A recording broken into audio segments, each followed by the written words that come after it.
نبی پاک صلی اللہ تعالی علیہ وآلہ وسلم نے فرمایا اہل یہود بغیر ٹوپی کے دستار باندھتے ہیں۔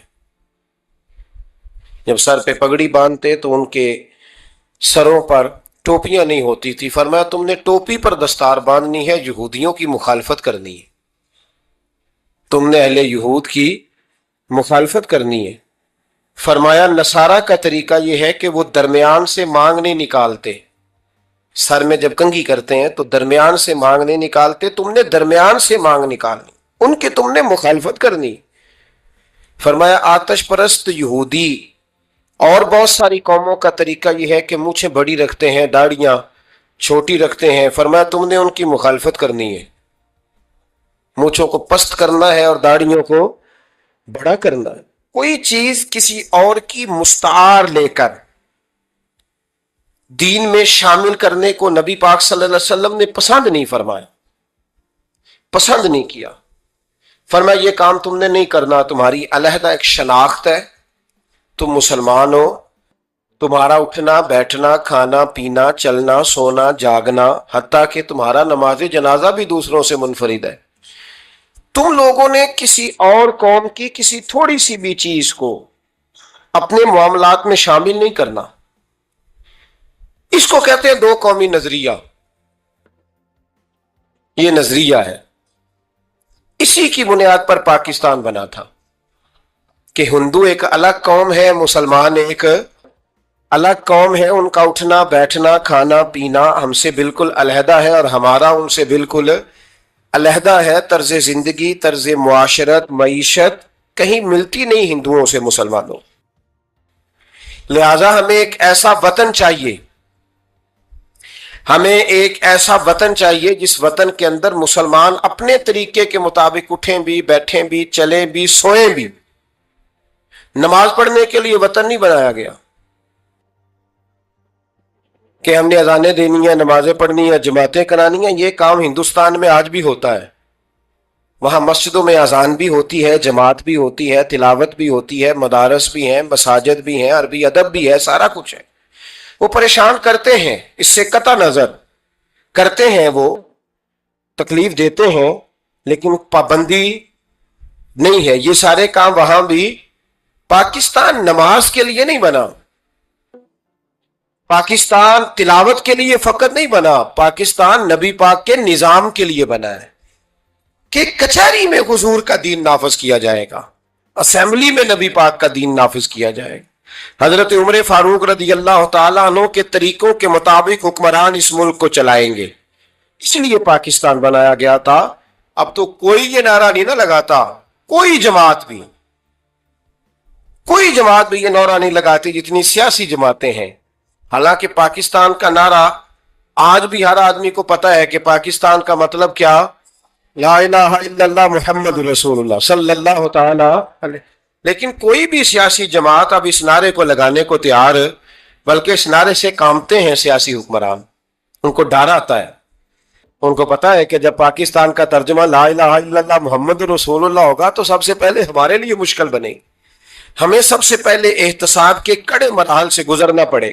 دیکھیں نا، جمہوریت کے لیے اگر پاکستان بنا تھا تو جمہوریت تو میں ہمیشہ کہتا ہوں ہندوستان کی جمہوریت آج بھی پاکستان سے بڑی مستحکم ہے، ایک دفعہ بھی وہاں ڈکٹیٹر کی حکومت نہیں آئی۔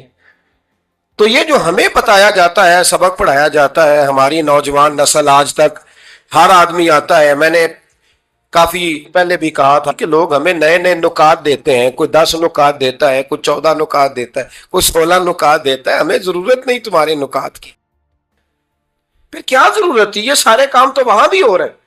اس لیے میرے بھائی وطن کے نظریے کو سمجھے، وطن بنا تھا لا الہ الا اللہ محمد رسول اللہ صلی اللہ علیہ وسلم۔ اور اقبال جو بانی پاکستان ہے، جو مصور پاکستان ہے، جو تصویر دینے والے ہیں پاکستان، ان سے کسی نے کہا تھا کیوں پاکستان بنانا چاہتے ہو؟ ہم جو ایک ملت جو ہیں، ہندوستانی ایک ملت ہے، قوم ہے، تو کیا ضرورت ہے؟ تو اقبال کہنے لگے اپنی ملت پر قیاس اقوام مغرب سے نہ کر، خاص ہے ترکیب میں قوم رسول ہاشمی۔ نبی پاک کی قوم اپنی ترکیب کے لحاظ سے ہر قوم میں خاص ہے۔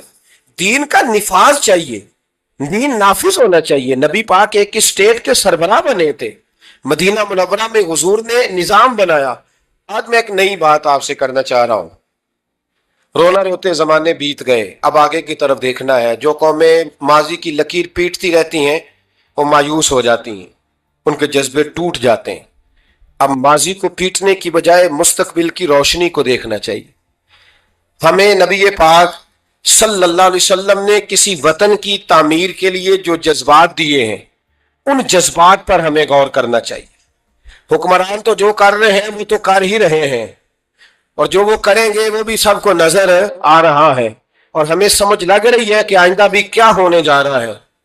ہم نے کیا کرنا ہے؟ ایک جملہ میں کہنے لگا ہوں, اگر کسی کو تکلیف ہو تو مجھے خوشی ہوگی. ایک جملہ میں کہنے لگا ہوں, اگر کسی کو پریشانی ہوگی تو مجھے بڑا ہی اچھا لگے گا. کسی بڑے آدمی کو پریشانی ہوگی تو مجھے خوشی ہوگی. وہ جملہ کیا ہے وہ سن لیں. یہ ملک حکمرانوں کا نہیں ہے, یہ ملک عوام کا ہے. اس لیے کہ حکمرانوں کے بچے تو یورپ میں رہتے ہیں, ان کی تو ٹکٹیں بک ہوتی ہیں. جب تک یہ اسمبلی میں ہوتے ہیں یہاں ہوتے ہیں, اور جب حکومتیں ختم ہوتی ہیں تو یہ یہاں موجود. ان سب کے تو باہر کاروبار ہیں, رہائشیں ہیں, اولادیں ہیں. تو یہ وطن کس کا ہے؟ پاکستان وطن کس کا ہے؟ یہ ہمارا وطن ہے, یہ حکمرانوں کا نہیں ہے. دیکھیں نا, گھر اس کا ہے جس نے گھر کے اندر رہنا ہے, جس نے گھر میں رہنا نہیں اس کا وطن. ہم نے رہنا ہے, ہماری نسلوں نے رہنا ہے, ہمارے ماں باپ رہے, ہم رہ رہے ہیں, ہماری آنے والی نسلیں رہیں گی. تو وطن پھر کس کا ہوا؟ ہمارا. حکمرانوں کا وطن گھر جو ہمارا ہے, تو ہم کسی کے ذمہ کیوں لگاتے ہیں؟ ہم اپنے وطن کا خود خیال کیوں نہیں کرتے؟ ہم کیوں نہیں یہ محسوس کرتے کہ وطن سب سے پہلا کام 14 اگست ہے پاکستان کے عزم نو کے لیے ایک روشنی. وہ کہتے ہیں 14 اگست نہیں منائیں گے. تو منا بھی نہیں سکتا, اور تجھے منانی چاہیے بھی, اس لیے کہ تمہارا اس وطن سے کوئی تعلق ہے. یہ امیر ملت پیر جماعت علی شاہ صاحب کا وطن ہے, یہ محدث اعظم پاکستان مولانا سردار احمد کا وطن ہے, یہ خواجہ قمر الدین سیالوی کا وطن ہے. تمہارا وطن ہے, تم وہیں چلے جاؤ جہاں سے تم آئے ہو, وہیں تم اچھے لگتے ہو. تو میرے بھائی, وطن کی دفاع, وطن کی حفاظت, نوجوان ضرور اس بات پر توجہ کریں. حضرت انس بن مالک رضی اللہ تعالیٰ عنہ فرماتے ہیں, مدینے کے کونے سے نا اچانک رات کو زور زور سے چلانے کی آواز آنے لگی. جب رات کو کوئی ایسا دھماکہ ہوتا ہے نا تو لوگ ایک دوسرے کو جگاتے ہیں.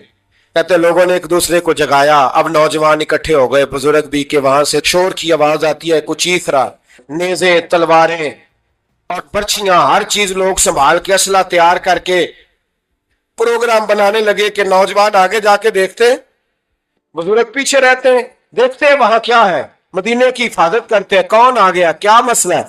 کہتے ہیں ہم ابھی پروگرام بنا ہی رہے تھے, آگے بڑھنے ہی لگے تھے کہ ہم نے دیکھا, اچانک ہماری نظریں اٹھی. ہم حیران ہو گئے کہ جس طرف ہم جانا چاہ رہے تھے نبی پاک ادھر سے ہو کے واپس آ رہے ہیں, اور اکیلے نبی پاک, ہاتھ میں نیزہ ہے. ہم ابھی جانا چاہ رہے تھے اور حضور ہو کے واپس آ رہے ہیں, اور حضور فرمانے لگے چپ کر کے سو جاؤ, کچھ بھی نہیں, جانور لڑ پڑے تھے آپس میں, میں دیکھ آیا ہوں, کچھ بھی نہیں ہے. حضرت انس بن مالک فرماتے ہیں ہم غور سے حضور کا چہرہ دیکھنے لگے, اور پھر ہمیں سمجھ آئی کہ مصطفیٰ کو اس وطن کی حفاظت کا کتنا خیال ہے. حضور نے ہمیں سکھایا ہے کہ جب وطن پر آفت آئے تو سوچنا نہیں ہے, غور نہیں کرنا, سب سے پہلے آگے بڑھنا ہے, آگے بڑھنا ہے, آگے بڑھ کے وطن کے دفاع کے لیے اپنا پیش کرنا ہے. پاکستان سے پیار کریں, پاکستان کا کوڑا اٹھائیں, پاکستان کی مٹی سے پیار کریں, پاکستان میں درخت لگائیں, پاکستان میں غریبوں کی مدد کریں.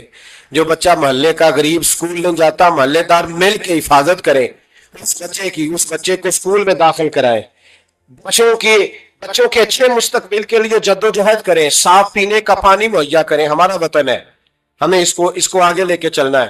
14 اگست پہ یہ پیغام ہے, یہ میسیج ہے کہ تھوڑا تھوڑا کر کے اس وطن کی تعمیر میں اپنا کردار ادا کریں. اس کی گلیوں کو سجائیں, سنواریں, کبھی سڑک پر ریپر نہ پھینکیں, کبھی شاپر نہ گرائیں, کبھی کسی گندگی سے اس وطن کو آلودہ نہ کریں. میرے عرب کو آئی ٹھنڈی ہوا جہاں سے, میرا وہی وطن ہے, میرا وہی وطن ہے. اقبال کہا کرتے تھے کہ حضور کو یہاں سے ٹھنڈی ہوائیں آئی ہیں, اس وطن کے لیے اپنا کردار ادا کریں. دیکھیں آپ اور میں کیا کر سکتے ہیں, وہ سارا کچھ کریں. میری گزارش ہے کہ کم از کم 5 بچے پڑھانے کا عہد کرے ایک بندہ, ان کا آپ تعلیمی خرچ اٹھا سکیں, تب کتابیں لے کے دے سکیں,